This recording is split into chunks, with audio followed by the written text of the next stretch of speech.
नमस्कार मंडळी. मंडळी, आपल्याला माहीतच आहे की प्रत्येक पैलवानाच्या आयुष्यामध्ये मेहनत तर सुटलेली नाहीये, पण त्याच्या यशाचा मार्ग हा खूपच खडतर असतो आणि त्याच्याशिवाय त्याला गत्यंतर पण आहे आणि इलाज देखील नाहीये. असाच एक पैलवान की ज्याच्या आयुष्यामध्ये अनेक संकट आली, दुःखाचे डोंगर कोसळले आणि ज्या दिवशी अगदी विजयोत्सव साजरा करायचा होता आनंदाचा आणि त्याच दिवशी या पैलवानाच्या आयुष्यामध्ये त्याच दिवशी दुःखाचा डोंगर कोसळला. तर आज आपण अशाच एका पैलवानाची गाठ घडवून आणलेली आहे तुमच्याशी आपल्या चॅनल मुंबईचा शिरशिखर याच्या माध्यमातून. तर हा पैलवान कोण आहे तर बघूया. नमस्कार मित्रांनो. जय शिवराय, जय शंभराजे, जय जिजाऊ. तर आज आपल्या इथं मुंबईचं शीर्षक आज आटपाडी मैदानावरती आले होते. तर आज आपल्या पैलवान भेटलेले आहेत. तर सर तुम्ही आपल्या पैलवानाची ओळख करून द्या. नमस्कार. कुस्ती शौकीन आणि कुस्तीप्रेमींना आणि सर्व पैलवान वस्ताद मंडळींना मुंबईचा शिरशिखर यांचा नमस्कार. मंडळी, आजचं जे भव्य दिव्य मैदान आपल्या आटपाडीमध्ये आयोजित केलं गेलेलं आहे, तर सगळ्यात पहिलं आपण भेट जी देतोय ती आटपाडीतली सुप्रसिद्ध अशी आणि अक्षरशः महाराष्ट्रभर प्रसिद्ध अशी जी तालीम आहे, वीर हनुमान कुस्ती केंद्र, एक नंबरची तालीम आहे. त्या ठिकाणी आपण आहोत आणि इंटरनॅशनल पैलवान आपल्या समवेत आज पैलवान बाळू बापू बापू कोळेकर आहेत. बापू कोळेकर आपल्या समवेत आहेत. आज आपण त्यांच्याविषयी थोडी माहिती घेऊया. त्याचबरोबर आजच्या मैदानाचं रूपरेषा काय आहे ह्याची देखील माहिती घेऊया. प्लस प्लस म्हणतोय याचं कारण आहे त्यांनी जी अचिव्हमेंट केलेली आहे ती आता त्यांच्याच तोंडून ऐकण्यामध्ये जी मजा येईल ते आपण सांगण्यामध्ये येणार नाही. तर थोडक्यात परिचय झालं तर आहे तरी देखील आपल्या आजच्या ह्या कार्यक्रमाविषयी थोडक्यात सांगितलं. नमस्कार. माझं नाव आता तुम्ही काही उल्लेख केलेला आहे, बापू कोळेकर आणि आपले मोठे बंधुराज प्रकाश कोळेकर. आमचं मूळ गाव आरेवाडी. मी कवठे मंकाळ तालुका, आरेवाडी बिरोबाजी. बिरोबा मंदिर म्हणजे धनगर समाज प्रसिद्ध आहे. ती गाव आमचं मूळ. तर आमची सुरुवात म्हणजे कुस्तीची हितच झाली, ह्याच तालमीत झाली, बडरी वस्ताद विषय. आणि आपलं पहिल्यांदा माझा मोठा भाऊ प्रकाश कोळेकर सुरुवातीला तालमीत आला. त्यानंतर मग 2-4 वर्षांनी जरा मी पण आमच्या इथे गावात कुस्ती खेळायचो घरी गावात. मग थोडं वस्तादनी उत्तरी मूर्तीला माझा नंबर बसला होता. वस्तादनी हाकलूची. मग तिथं वस्तादनं जरा बघितल्यावर वस्ताद पण म्हणलं भाऊ पण तुझा चांगला खेळतोय, त्याला पण आण. मग त्या टायमिंगला लय परिस्थिती घरची एकदम म्हणजे हालाकीची, सगळं प्यायला पाणी. किती वर्षापूर्वीची ही गोष्ट? मी 2011ला तालमीत आलो. अच्छा. 11ला. आणि त्याच्या अगोदर 1-3-4 वर्ष भाऊ होता माझा. म्हणजे एकदम दुष्काळी परिस्थिती. पण आम्हाला मेन म्हणते गुरु, आई वडिलांनंतर जी घडवणार असते ती गुरु. बरोबर. गुरु चांगला भेटला पाहिजे. मग आम्हाला महत्वाचं गुरु आम्हाला चांगला भेटला इथं असतात. मग त्या टायमाला ग्रामीण भागात एवढे कुस्ती सुविधाही कुठं नव्हती. मग तालमी होते पण मातीत मैदानाला जायचं, 500 रुपये 1000 रुपये मिळवायची. त्या टायमिंगला बाहेर कुस्ती म्हणजे काय असते हे ग्रामीण भागात कुणाला माहितच नव्हतं. बरोबर. मग आमच्या भागात तर सगळे अजून पण काही जणांना माहित नाही की कुस्ती काय असते. नुकतं मैदानाला हाईट असली, बॉडी असली, तब्येत असली तरच पैलवान होतो, असं एक समज होतो पहिलं.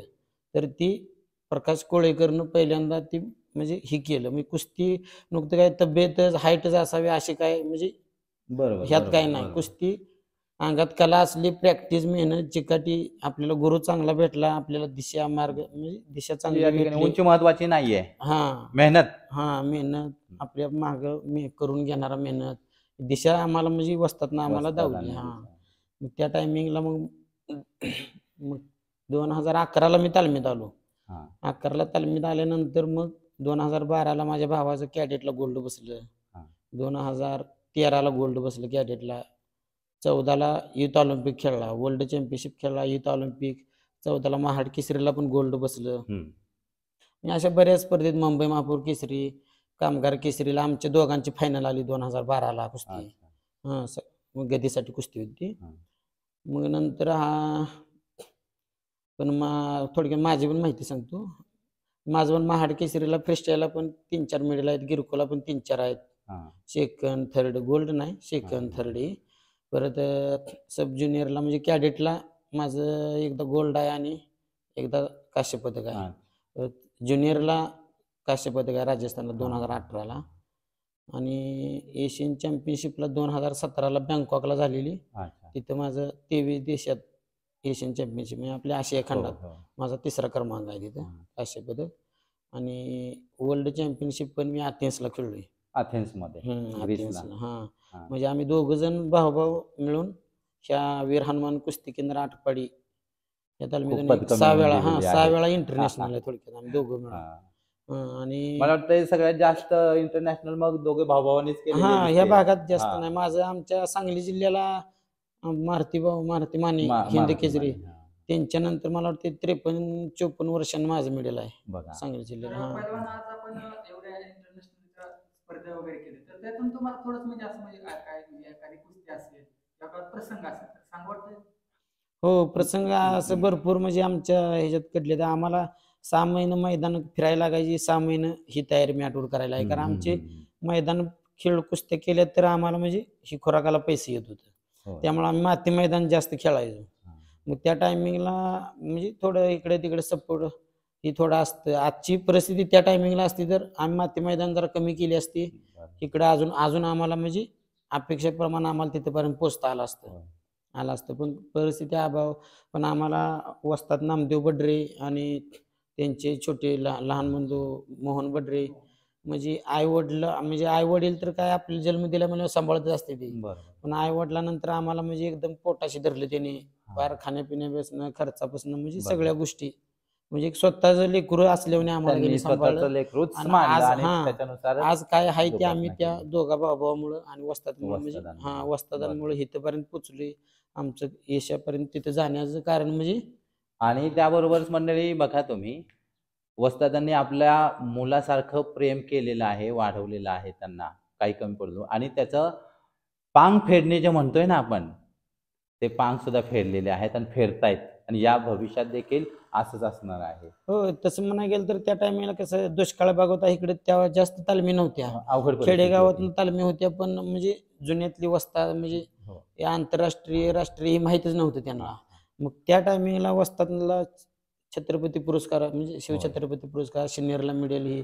मग त्या टायमिंगला वस्ताच्या एक डोक्यात आली की आपल्या, मग वस्तादला ते मिळालं नव्हतं. वस्ताद माटुंग्याला गेलं, जरा बाहेर पडलं, त्यामुळे ही थोडं मिळालं. पण वस्तादला जी सुविधा इथे मिळाली नाही म्हणजे खेडेगावात, ते आपल्या ग्रामीण भागातली पोरं तयार व्हावं आणि आंतरराष्ट्रीयला, राष्ट्रीय, नॅशनलला, ऑलिम्पिक पर्यंत जावं, म्हणून ही त्यांचं एक स्वप्न होते की आपण एक आपल्या ग्रामीण भागात तालीम बांधायची. आणि त्या पद्धतीने त्यांना यश पण बरंच तालमीला मिळालंय. इथं बरीच किरण भगत 10 वर्ष राहून गेला. इथं 10 वर्ष होता किरण भगत असतील. परत रवींद्र गायकवाड शेटपळचा रविभाव त्यांचं 3 वेळा हितनं नंबर आहे. 84 किलो महाड केसरीला, सिनियरला मिळाला हितनं. परत आप्पाभाऊ सरगर गोमेवाडीचे, ते पण म्हणजे 1 नंबर महाराष्ट्रातली जोड होती ती गोमेवाडी. ते आता पोलीसमध्ये आहेत, ते पण हितच झालेत. उमेश शिरतोडे, सतीश मुडे, भरपूर किरण कदम, ते पण एकदम मोठे टॉपचे पैलवान. राजेंद्र राजमाने असतील, जालेंद्र मारगोडे भाऊ तलवळेचे, म्हणजे असे बरेच, विनोद वाक्षे, अमोल वाक्षे, बरेच असे म्हणजे विजय देवडकर, असे सत्यवान बोडरे, म्हणजे टॉपचे पैलवान म्हणजे इथं बऱ्या हो 1 नंबर पासून म्हणजे 10 रुपये पासून 1 नंबर पर्यंत ह्या तालमीने म्हणजे पैलवान होता. आणि मग एक ग्रामीण वस्तातला जी काय त्या टायमिंगला मिळालं नाही ती म्हणजे त्यांना मिळालं नाही ते आपल्या ग्रामीण भागाला गोरगरीब पोरांना मिळावं म्हणून ही तालीम उभा केली. आणि ही तालीम उभा केल्यामुळे आम्ही इंटरनॅशनल झालो, आम्हाला माहिती झालं. नाहीतर आम्ही आज गावाकडे काहीतरी करत बसलो असतो, इकडे तिकडे काय म्हणजे काम धंदाच करत बसलो असतो. बरोबर आहे, असं झालं. मग पण या क्षेत्रात जरी आले असेल तर त्यांनी विश्रांती नावाचा प्रकार नाही, एक जिद्द ठेवली आणि ती जिद्द आज आपल्याला साकार करताना प्रत्यक्षात दिसत आहेत आणि अजून ते थांबलेले नाहीयेत. तर पहिलवानाचं पुढचं आता तुमचं ध्येय काय? आपलं ध्येय आता पुढला आपला भाव आहे, माझा भाऊ प्रकाश कोळेकर, तो आता आर्मीत आहे.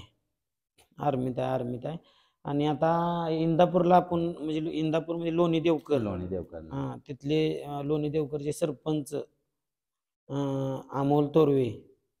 अमोल तोरवेनी म्हणजे अमोल तोरवेचा थोडक्यात परिचय अमोल तोरवेनी आपल्याला म्हणजे एक त्यांची एक मुलगी पैलवान आहे, स्वतः राज्यस्तरीयला मिळेल आहे.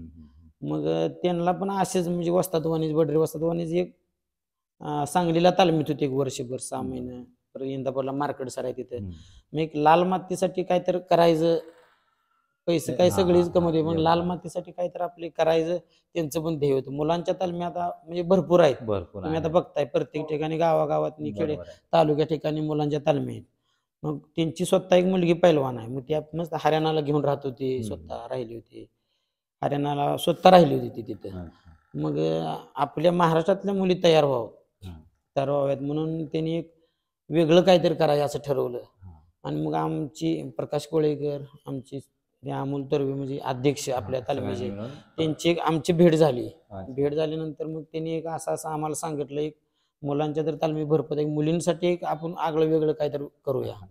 मग त्यांनी आता मला वाटते महाराष्ट्रात 1 नंबरची तालीम आता तिथे अकॅडमी आपण खोललेली आहे लोणी देवकरला. हा तिथे आम्ही 2 जण भाऊ शिकवायला आहे आणि काही समाधान खांडेकर म्हणून. हा आता 100 मुले आहेत आपल्यापाशी. भरपूर म्हणजे असं मुलांना म्हणजे असं भरपूर आहे काय तर मुलींना आपल्या आता हरियाणाच्या मुली ऑलिम्पिकला तुम्ही आता बघता हरियाणाच्या दिल्लीच्या मुली आपली गोल्ड मेडल महाराष्ट्रातली एक पण नाही. मग आपण कुठंतरी महाराष्ट्र कमी पडतोय हे म्हणजे महाराष्ट्रातल्या का मुली तिथं नाही द्या ह्या उद्देशानं आपल्याला अमोल तोरवेनी म्हणजे स्वतः 2 एकर जागा आणि म्हणजे 2-3 कोटी रुपये सगळं आता स्विमिंग टँक पवायचं सगळं जिम CCTV कॅमेरा सगळं आतल्या हात आहे सगळं. तुम्हाला पण ह्या माध्यमातून म्हणजे आमंत्रणच देतो या बघायला. मला तर वाटतंय महाराष्ट्रातील नव्हे तर संपूर्ण भारतामधील मला ते पहिलीच अशी एक संकुल असेल महिलांसाठीच आणि वाखाणण्यासारखी गोष्ट आहे, नावाजण्यासारखी आहे, कौतुकास्पद आहे. डबल मजली तालीम आहे, 3रा मजला पण चालू आहे. 1 RK सगळ्यांना 5-5 मुली प्रत्येक रूम मध्ये आहेत. कंपाऊंडच्या बाहेर जाय म्हणजे काही विशेष नाही, आतल्यात सगळं आतल्यात सगळं ग्राउंड प्रॅक्टिस जेवण सगळं मेस आहे, तुपातली नॉनव्हेज सगळं म्हणजे. आणि आपल्याला म्हणजे एक देवच आहे भेटलाय आम्हाला थोडक्यात. अगदी बरोबर. अमोल तोरवे म्हणजे आम्हाला म्हणजे ही वस्ताद भेटली पहिले आम्हाला, ती पण गुरुदेवच भेटले. आणि त्यांच्यानंतर पण म्हणजे आम्हाला पण कुस्ती म्हणजे काय नोकरी लागली ही लागलं म्हणजे पैसा मिळवलं म्हणजे हेच काय नाही. आपल्याला म्हणजे एक लाल मातीने दिलंय तर आम्हाला पण म्हणजे ह्या अमोल तोरवे सरपंच अमोल तोरवे यांच्या माध्यमातून आम्हाला पण एक सेवा करायची आता आम्हाला संधी मिळाली. संधी मिळाली. तर मित्रांनो आज बापू कोळेकर पैलवान एक नामांकित पैलवान आणि गरीब घराण्यातून वरती आलेले पैलवान आहे. तर पैलवान हा तुम्हाला छंद कसा म्हणजे आवड कशी निर्माण झाली? छंद म्हणजे आमच्या म्हणजे थोडक्यात आरेवाडी गावात बऱ्यापैकी घरी प्रत्येक घराघरात पैलवानच आहे थोडक्यात. हो तालीम आहे, गावात तालीम आहे. आणि आमच्या थोडक्यात म्हणजे आमच्या घरातली सगळीच पैलवान आहेत. आमचे आजोबा पंजाबच नाही प्रत्येक पैलवानच आहेत सगळे. आमचे आजोबा पांडुरंग कोळेकर आर्मीत होते म्हणजे त्या टायमिंगला आमच्या इकडे भागात 1 नंबरची जोड होती. तो वारसा चालू ठेवलेला आहे. वारसा. परत आमचे चुलते शंकर कोळेकर ते पण मोठे पैलवान होते म्हणजे चांगले होते त्या टायमिंगला. आणि आमचे वडील वसंत कोळेकर ते पण पैलवान होते म्हणजे. आणि आपलं प्रकाश कोळेकर ते जरा त्यांना उल्लेख आहे त्यांचा केलेला ते पण पैलवान म्हणजे घरात पैलवान. आमच्या वडिलांची इच्छा म्हणजे होती की घरात एखादा तयार करायला. आणि अजून पण म्हणजे वडिलांची इच्छाच आहे प्रत्येक. आता आम्हाला म्हणजे आता वडील आमचं वारलेत म्हणजे ऍक्सिडेंट झालाय त्यांनी म्हणजे त्याच्या अगोदर सांगितलं तुम्ही पण तुमच्या मुलांना सांगायचं की एखाद्या घरात पैलवान करायचंच तयार म्हणून सांगितलं. सांगितले ती परंपरा शेवटपर्यंत चालूच ठेवायची, पुढे चालूच ठेवायची. तर मित्रांनो आज आपण वीर हनुमान कुस्ती संकलन आटपाडी येथे भेट दिल्याबद्दल आपल्याला पैलवान बापू कोळेकर यांनी आपल्याला मुलाखत दिल्याबद्दल त्यांचं आपलं मुंबईचा शीर्षक युट्यूब चॅनलच्या वतीने अभिनंदन. धन्यवाद. आता पॉज कर, कट कर आणि दुसरी व्हिडिओ चालू.